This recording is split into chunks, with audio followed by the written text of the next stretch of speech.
Y algo más, y vamos a saludar al doctor Martín Fernández. Él es otorrinolaringólogo, otólogo y neurootólogo de la Universidad del Rosario. Doctor Martín, muy buenas tardes. Hola Carolina, hola Camila, muchas gracias por invitarme nuevamente. Bueno, pues doctor, nosotros aquí estábamos hablando de la sordera o de la pérdida de audición y yo quiero preguntarle, yo estaba hablando de lo que dice la Organización Mundial de la Salud, pero quiero ir directamente con usted. Doctor, ¿cuándo se dice pérdida de audición y cuándo se dice que una persona ya está en sordera? Desde el punto de vista médico hablamos de pérdidas en decibeles, que es la medida para evaluar la intensidad del sonido, y unas pérdidas de audición o la limitación para encontrar sonidos tonales, pitos, por debajo de 20 decibeles, implica que hay una pérdida de la audición déficit. Cuando tú hablas de sordera, pues sordera nosotros las dividimos en leves, moderadas, severas y profundas. Digamos que lo que entendería una persona como sordera y es que no oye nada. Estamos hablando de sorderas profundas que son por pérdidas mayores a 80 decibeles, que es un ruido muy, muy intenso. Doctor, ¿y qué podría provocar este tipo de sordera que usted nos dice ya es un nivel alto de sordera? Mira, hay muchas causas de sordera. Digamos que las podemos dividir en su etiología. Dividémosla para fines prácticos en niños y adultos. Una cosa son los niños, y los niños pueden nacer sordos o volverse sordos. Un niño puede nacer sordo por razones congénitas, por ejemplo, problemas hereditarios, problemas genéticos, pero también puede nacer sordo porque durante el proceso del embarazo la mamá tuvo algún contacto con medicamentos, sustancias tóxicas, infecciones virales o bacterianas que hizo que el niño naciera sordo. La otra posibilidad es que el niño nazca y a lo largo de su primera infancia pierda la audición, por ejemplo, porque le dio una infección viral, rociola, sarampión, paperas, por ejemplo, o porque estuvo sometido a algún tratamiento médico con algunas sustancias que pueden dañar, lesionar el oído, o porque tuvo alguna infección o un trauma acústico. Entonces, digamos que esas son las cosas en niños. La otra son los adultos, y los adultos pueden tener pérdidas de audición, por ejemplo, porque con el paso de los años van perdiendo la audición hasta que quedan completamente sordos por edad. Por ejemplo, porque tienen enfermedades que en el oído empiezan a comprometer su funcionamiento. Hay una muy común que es la otoesclerosis, que es como la osificación de los huesos del oído, o porque tienen problemas infecciosos del oído, o por ejemplo porque tienen infecciones virales o problemas inmunológicos, o también pueden existir personas que están sordas no porque el oído como tal dañe, sino porque más adentro el cerebro, la corteza cerebral auditiva se dañe, por ejemplo un accidente cerebrovascular, un tumor, enfermedades degenerativas. Entonces son muchas cosas las que pueden llevar a pérdida de audición, además por supuesto de exposición a ruidos intensos, traumas y demás. Mire, doctor, a mí me llama mucho la atención y le voy a contar un caso rapidísimo. Imagínese que yo tenía una productora de televisión que ella hablaba muy duro. Y yo decía, ve, ¿ella por qué hablara tan duro? Y resulta que un día puso la emisora, pero durísimo. Yo me acuerdo que eso sonaba durísimo, durísimo, durísimo. Y nos tocó acercarnos y decirle, pues muy prudentemente, que ella necesitaba ir al doctor del oído. Y fue muy duro para ella porque una veces la persona que tiene el problema de oído no lo sabe, ¿no? Y ella decía, no, pero es que el médico me dice, ella fue a donde el doctor y todo, y el doctor le dijo, usted necesita un audífono. Y a mí me generó ahí la pregunta, ¿cómo hace uno, doctor, para no darse cuenta que tiene algo y cómo saber uno cuándo necesita un audífono? Porque ella nunca sintió ningún tipo de dolor. Mira, es muy interesante lo que tú dices porque es bastante frecuente. Primero, si uno tiene una pérdida que va progresando lentamente, la persona se va acoplando. Entonces no nota un cambio abrupto, rápido.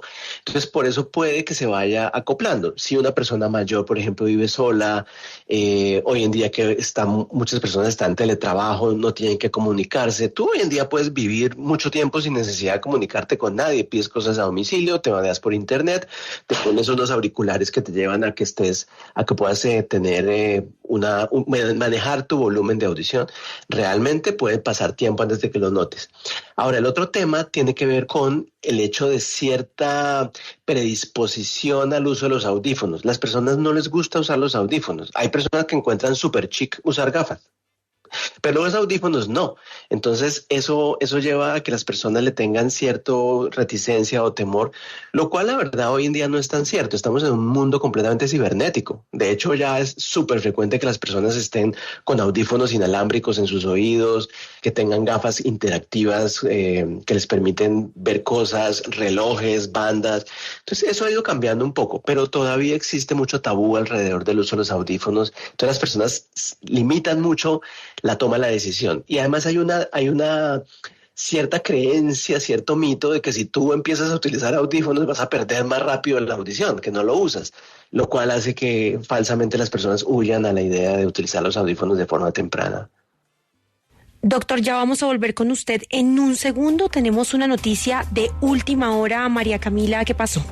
Sí, Camila, mucha atención porque falleció nuestro colega Rodrigo Pardo, quien además de haber sido periodista, fue analista político, académico y diplomático. Fue comentarista del programa La Radio de la Noche de RCN, director de la revista Cambio, editor general y subdirector de El Tiempo, director de El Espectador y director editorial de la revista Semana. Igualmente asumió la dirección general de Noticias RCN Televisión y en el sector público trabajó como ministro de Relaciones Exteriores y embajador de Colombia ante los gobiernos de Venezuela y de Francia. Ya son varios allegados los que han lamentado esta triste noticia, entre ellos el director de 6 AM Hoy por Hoy, Gustavo Gómez, quien escribió lo siguiente a través de su cuenta de X. Con mucha tristeza les confirmo que murió el querido colega Rodrigo Pardo, gran profesional, gran señor. Nuestro mensaje de solidaridad para su familia, para sus allegados y que en paz descanse nuestro colega Rodrigo. Salud y algo más con Carolina Noboa y Camila Sarmiento. Solo en W Radio y wradio.com.co. Regresamos hablando sobre la sordera con el doctor Martín Fernández, que es otorrinolaringólogo. Doctor, usted nos hablaba que una de las causas por las que un niño puede nacer con sordera son diferentes medicamentos que la madre consumió mientras estaba en estado de embarazo. ¿Cuáles medicinas exactamente? Las más populares son antibióticos, algunos tipos de antibióticos. Otras tienen que ver con el uso de sustancias antiinflamatorias. Las personas que se tienen que exponer a quimioterapias durante su embarazo tienen un mayor riesgo de sordera en los bebés. Y algunas sustancias, sobre todo tóxicas, por ejemplo, algunos opiáceos y medicamentos alucinógenos en madres que son adictas, pueden llevar a la presencia de sordera con mayor frecuencia. Esos son como los elementos más frecuentes hoy en día. Doctor, tenemos a Luz en la línea, que es una oyente. Luz, muy buenas tardes. ¿Qué le quiere preguntar al doctor? Buenas tardes. Tengo una mamá de 86 años, perdió la audición, su oído derecho el 3 de enero súbitamente, y le salen los exámenes hipoacusia en el oído derecho, le sale hipoacusia neurosensorial profunda, y en el oído izquierdo hipoacusia neurosensorial severa profunda. Bueno, nos dicen pues que eso no tiene solución, que el oído derecho no tiene absolutamente nada que hacerse. En el oído izquierdo le están analizando para ponerle un audífono, porque pues el caso es muy delicado, ya mi mamá perdió el oído derecho. Pero la pregunta es que ella dice sentir que son impresionantes, que es mejor y todo, son variedad de sonidos. ¿Eso no se le van a quitar? Luz, le entendí parcialmente ¿Escuchó? lo que me dijo. Si le entendí bien, me habla de que su madre tiene una pérdida súbita de audición y tiene una pérdida neurosensorial severa en los dos oídos y están planeando ponerle un audífono. ¿Es correcto lo que entendí? Sí, doctor, pero lo que dice ella es que siente unos sonidos muy fuertes que si eso se le va a quitar. Ok, listo. Eso que está experimentando su mamá se llama tinnitus o acúfenos. Los tinnitus o acúfenos son ruidos en el oído y están producidos, entre otras cosas, por la pérdida de audición. Si la audición de su mamá mejora, los ruidos mejoran. Entonces ahí el punto es ver cómo se mejora la audición. La audición se puede mejorar esencialmente de 3 maneras, Luz. Con medicamentos, con cirugías o con el uso de audífonos o dispositivos implantables. En el caso de su mamá, si es una señora mayor, por lo que usted describe, con una pérdida súbita, con una pérdida severa, probablemente el camino sea utilizar los audífonos. Al mejorar la audición con los audífonos, el ruido debe mejorar. Vea, doctor, ¿qué hacemos entonces si empezamos a tener una pérdida de audición desde jovencitos? Porque además de todo sé que las cifras en niños son bastante altas. Aparte de acudir al doctor, ¿qué podemos nosotros hacer en la casa también para podernos dar cuenta si, por ejemplo, alguno de nuestros hijos está teniendo una pérdida auditiva y detenerla? ¿Cuál sería el siguiente paso? Lo primero es tener ciertas reglas, como cierto sentido común. Hoy en día la exposición de los niños y adolescentes a pantallas y audífonos es muy elevada. Incluso los colegios hacen muchas cosas virtuales, la comunicación, los juegos de video los llevan a que ellos se conecten a través de auriculares. Los auriculares usados a volúmenes elevados pueden llevar a pérdida de audición. Entonces la primera cosa es prevenirla. Entonces si un papá le va a regalar a un hijo un equipo de videojuego y le va a dar unos audífonos, pues bueno, pero hay que entrenarlo en el volumen adecuado. Y un adolescente que entiende que puede dañar sus oídos, y ahí hay montones de actores, cantantes, músicos que les pueden servir de ejemplo a los padres para que los niños y adolescentes entiendan por qué no elevar el volumen, lo empiezan a prevenir. Entonces lo primero es prevenirlo. Tal vez hoy en día con los adolescentes lo más importante es eso, la exposición a los ruidos, a los sonidos muy elevados. Lo otro es estar atentos a la comunicación. Si un niño empieza a no comunicarse de forma apropiada, su lenguaje no va de la manera apropiada, o es un niño que es muy retraído, que no se comunica de forma apropiada, que es aislado, o que es un niño que que es muy inquieto, que está moviéndose permanentemente, no hay que pensar que es tonto o necio, sino que de pronto la verdad es que no está oyendo. O un niño que en el colegio no le va bien, es importante cuestionarse si realmente el niño está oyendo de forma apropiada. A veces en las pérdidas, porque las pérdidas pueden ser bilaterales o pueden ser de un solo lado, las unilaterales pueden ser un poquito más difíciles de captar al comienzo en los niños. Entonces es importante ver si el niño cuando habla gira la cabeza, si pide que repiten más de la cuenta. Ese tipo de detalles los papás les pueden alertar de que puede haber algún deterioro auditivo y así más rápidamente hacer una audiometría, que es el examen que permite diagnosticar la sordera. Doctor, pero pongamos un caso hipotético. Dios no lo quiera así, pero es un caso hipotético. Si yo pierdo hoy a mis 30 años el oído y dejo de escuchar, ¿es muy probable que yo pierda también el habla o ya a mi edad eso no es posible?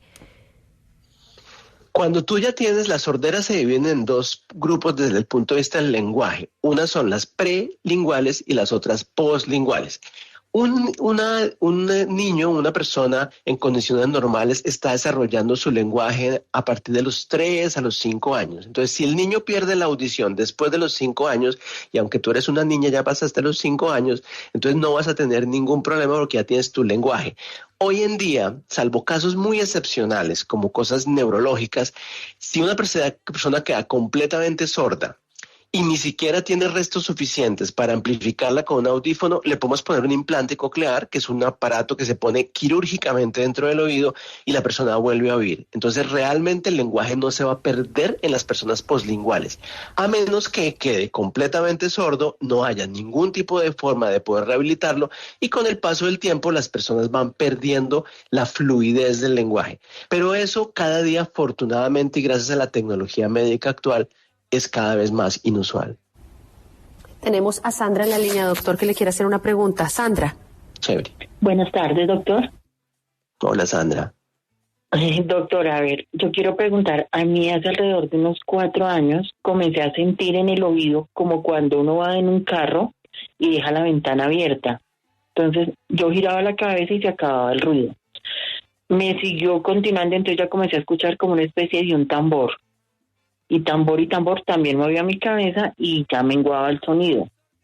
A veces los sonidos son tan fuertes que me han despertado en la noche. O como cuando usted va de fiesta y se hace al lado de los parlantes, que suena ese ruido estruendoso, que cuando uno ya sale a la calle, el sonido sigue retumbando. Así me ha venido pasando en el oído derecho. Entonces para mí a veces es muy complicado a veces el dormir porque siento el pac. Entonces que me ha tocado a veces prender el televisor y como que me arrulla el televisor y la única forma que no siento ese sonido y poder dormir. ahí qué debo de hacer. Mira, lo que tú estás experimentando es un tinnitus acúfeno, que hace algunos minutos les mencionaba que es el nombre médico que le damos a los ruidos en el oído, de características pulsátil. Entonces lo que tú estás sintiendo, lo que estás oyendo desde niña es el paso de la sangre. El oído es un órgano, pues para los que nos dedicamos a esto, creemos que es el órgano más importante. El oído es la esencia de todo y está está vecino de muchas cosas importantes. Entre las cosas que pasan aledañas o por el oído está la arteria carótida, que sube la sangre al cerebro, o la vena yugular, que la baja del cerebro hacia el corazón. Entonces, si te dieron tu apartamento con tubería a la vista, por decirlo de alguna manera, y tienes los tubos de la carótida a la yugular no separados por hueso, que es una circunstancia que ocurre anatómicamente, eso es todo, no tiene ningún problema, tú vas a sentir el paso de la sangre. Por eso es que cuando tú giras el cuello, comprimes o modificas el flujo e inmediatamente la cosa mejora. Entonces yo creería, obviamente estoy especulando basado en tu apreciación, lo que me cuentas, que tienes un tinnitus pulsátil y es porque estás sintiendo el paso de la sangre. Si es así, lo que hay que buscar es la manera de podértelo solucionar. Cuando tú me dices que estás girando la cabeza y desaparece, pues básicamente lo que me estás diciendo es que no tienes ningún problema grave, no tienes ninguna cosa crítica, ni tumores, ni cosas de esas, sino que simplemente es que tu tubería está atravesando el oído. Hay que buscar la manera de solucionarlo, hay varias herramientas, pero lo primero que te quiero decir es que no tienes ningún problema grave. Entonces no tienes que alertarte y es completamente solucionable. Estamos hablando con el doctor Martín Fernández sobre sordera. Doctor, vamos a hacer una pequeña pausa y ya regresamos con usted. Doctor, yo quiero preguntarle acerca de cómo podemos reconocer cuando perdemos la audición. Porque, bueno, un caso personal y es que yo pensaba que me estaba quedando sordo probablemente, y cuando fui a los exámenes médicos la otorrina me dice, no, usted está perfecto. Entonces, ¿uno cómo hace para reconocer cuáles son esos síntomas en los cuales uno dice, estoy perdiendo la audición? Pues me parece que hay que observar y compararlo, la percepción de los sonidos del ambiente con lo que uno previamente tenía. Pero yo creo que esto es lo correcto. Ante la duda, consultar a un médico y bueno, si la respuesta es que todo está en orden, pues qué chévere, es buena noticia.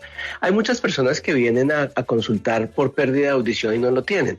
Por ejemplo, personas que tienen muchas fuentes de distracción. Entonces están oyendo demasiadas cosas al mismo tiempo, viendo, realizando cosas en un mundo interactivo como el de hoy es muy frecuente. Entonces las personas se pierden sonidos, pero no es porque no oigan, sino porque hay demasiadas fuentes al mismo tiempo. También puede ocurrir que el problema no sea en el oído, sino que sea un poco más adentro, en la corteza cerebral, y ahí puede haber fenómenos, por ejemplo, las personas con migraña o problemas de hiperactividad de la corteza cerebral pueden tener dificultad para entender ciertos sonidos y el oído en principio estaría funcionando bien. Pero ahí lo más importante es lo que usted hizo, que es ante la duda hacer una audiometría, y hoy en día incluso de forma autónoma uno mismo puede en internet hacer algunas pruebas con auriculares del teléfono para ver cómo está su audición, y por supuesto médicamente es ir a un sitio para que le hagan audiometría, y es muy fácil y muy rápido. Increíble la tecnología, ¿no? Ya está en internet. Chévere. Mire, doctor, Juliana nos dice, tengo 3 tubitos de ventilación, después se me necrosó el yunque y me hicieron reemplazo. Lo último que tuve fue una timpanoplastia, he tenido 5 cirugías y hay momentos en los que siento que oigo el sonido del mar. ¿Qué le podemos decir a Juliana? Bueno, en Juliana las pérdidas de audición se dividen desde el punto de vista anatómico en 2 grandes grupos. Las que ocurren porque el sonido no puede llegar hasta el oído interno. Por ejemplo, porque tenemos el oído externo tapado con cera o está sellado, o porque el tímpano está roto, o porque los huesecitos, hablaste tú del yunque, hay martillo, yunque y estribo, que son los huesos más lindos y más chiquitos del cuerpo humano, y esos huesecitos si fallan, el sonido no puede llegar hasta el oído interno. Esas sorderas se llaman conductivas. Y hay otro tipo de pérdida en las cuales todo está bien, todo eso que acabo de mencionar, pero adentro el nervio de las células se dañaron.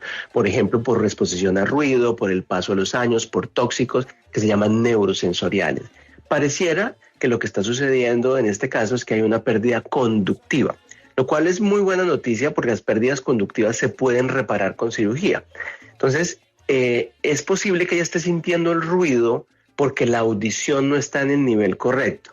Entonces habría que mirar cómo está su audición y qué se puede hacer además de las cirugías que le hicieron, que ya debe estar aburrida de cirugías porque se lleva 5 timpanoplastias, creo que no le debe dar mucha gracia proponerle una nueva cirugía, pero si no, se pueden pensar en algunos aditamentos, audífonos, si lo llega a requerir por cuenta de la limitación auditiva por el ruido. Pero la buena noticia para ella es que es completamente solucionable y reversible. Doctor, ¿todas las pérdidas auditivas son definitivas o realmente hay una recuperación y se puede obtener alguna recuperación? Chévere pregunta. La respuesta es sí. Hay muchas pérdidas que son reversibles. Pues fácilmente te puedo decir que muchas personas llegan preocupadas por la pérdida porque no están oyendo y lo que tienen es un tapón de cera y en 2 minutos está resuelto. Entonces eso es una forma. Las pérdidas que ocurren por la conducción del sonido, si el tímpano se rompió, si los huesecitos se dañaron, si se calcificaron, eso se puede manejar con cirugía y son completamente reversibles. Pero hay otro tipo de pérdida que son las pérdidas súbitas que ocurren cuando de repente en un periodo menor de 24 horas se baja la audición abruptamente y si son diagnosticadas de forma temprana, antes de 72 horas y se instaura el tratamiento apropiado, las personas se puede recuperar completamente la audición, se puede recobrar lo que se había perdido. Entonces hay muchas pérdidas de audición que son reversibles, así es. Creo que tenemos a Gilberto en la línea. ¿Gilberto? Sí, buenas tardes. De Gilberto. Hola, Gilberto. Sí, ¿cómo está, doctor? Lo felicito por colaborarnos en este prestigioso programa. Yo le quiero contar brevemente que más o menos hace como unos 2 años, en septiembre del 2021, tuve una parálisis facial. Ya la segunda, ¿no? Porque me ha dado en la derecha y ahorita me dio en la izquierda, pero esta fue como un poco más fuerte porque me ha afectado mi ojo izquierdo y el oído. Entonces, desde el tiempo de allá hasta acá, me han visto 2 otorrinos. El primero me mandó a hacer como un tac en el oído, pero por algunas circunstancias no lo pude hacer. Y este segundo me hizo un examen y me dice que él no me ve nada, que estoy absolutamente bien. Y me dice que me haga un examen de audiometría. El primero me hizo el examen de audiometría y pues obviamente estaba muy reciente lo de la parálisis. Yo sentía como cuando uno se mete a una piscina y tiene taponado el oído, o cuando uno habla y en esa parte digamos como que siente una presión. Y yo venía sintiendo como un tinnitus que sentía al correr de la sangre y ahorita siento las palpitaciones del corazón. Pero siempre digo, salgo bien en los exámenes auditivos, pero no sé si pueda recuperarme o eso a qué se debe, si es una infección o no sé, porque ninguno de ellos me dice nada. Bueno, es importante que sepan las personas, y usted, Gilberto, que el nervio facial atraviesa completamente el oído. Entonces, sale del cráneo, el nervio facial es el nervio que mueve la cara, que da la contracción de los músculos, el parpadeo, los labios, y ese nervio sale del cerebro y atraviesa todo el oído hasta salir delante de la oreja a la cara. Entonces, cuando una persona sufre de parálisis facial, con muchísima frecuencia el problema tiene lugar en el oído, algo está pasando allí. Ahora, usted tiene algo que llama mucho la atención y es que ha tenido varias parálisis faciales y además ha tenido en un lado y en el otro. Eso es raro, las parálisis faciales no son inusuales, pero que repita y que haya en el otro lado ya empieza eso a llamar la atención. La principal razón para que eso ocurra es que haya una infección por herpes. El herpes es un virus que tiene diferentes manifestaciones. La más común de todas es la varicela, ¿sí? Que son virus del herpes y herpes zóster. Entonces, si el virus del herpes habita en una persona, por ejemplo, ustedes seguramente han visto que salen fueguitos. Cuando las personas tienen fiebre o están estresadas o toman antibióticos, les salen fueguitos en los labios. Eso es herpes. Entonces, el herpes también vive allí y se vuelve un habitante y nos coloniza. Entonces, si el herpes está presente en el nervio facial o en el nervio de la audición o en el nervio del equilibrio, que van de la mano, porque esos 3 van por la misma tubería, por decirlo así, el de la cara, el de la audición, el del equilibrio. Entonces, si uno tiene una infección por herpes en algún momento de la vida, pasa, pero el virus queda latente allí. Puede que se dispare en ciertas circunstancias cuando el sistema inmunológico no está completamente alerta y bien, enfermedades, infecciones, estrés, etcétera, y se activa a través del herpes produciéndose inflamación de uno de estos nervios o de los 3 y produce la parálisis facial. Entonces, De nuevo, estoy especulando y solamente basado en lo que usted me dice, es importante que lo evalúe alguien experto en oído, pero usted, yo creo que tendría, lo primero que yo pienso es que tenga una infección por herpes ahí latente, y eso es lo que hace que haya tenido las infecciones, las parálisis faciales, y haya tenido los cambios en el nivel de audición, sobre todo la percepción. Entonces, la respuesta a su pregunta es posible que sea por herpes. La parálisis facial se puede evitar porque ya sabiendo qué es eso o teniendo en cuenta eso, lo podemos manejar algunas veces con medicamento, otras veces con cirugía, abriendo el canalito donde va el nervio facial, y con eso se evita que tenga una nueva parálisis facial. Y respecto de la audición, haciendo algo para que la infección por herpes no se vuelva a presentar. Entonces sí se puede mejorar, pero hay que saber primero cuál es la causa de su problema y si lo que le estoy diciendo yo es realmente lo que está pasando con usted, Gilberto. Bueno, doctor Martín, muchísimas gracias por haber estado aquí en Salud y Algo Más. ¿Dónde lo pueden contactar los oyentes, por favor? Muchas gracias a ustedes. A través de la página de nuestro centro, www.elcentrolosentidos.com, y en redes sociales, en Instagram y Facebook y demás, el Centro de los Sentidos es el sitio donde yo llevo a cabo mi práctica. Muchísimas gracias, Carolina, Camila, por invitarme. Chévere como siempre.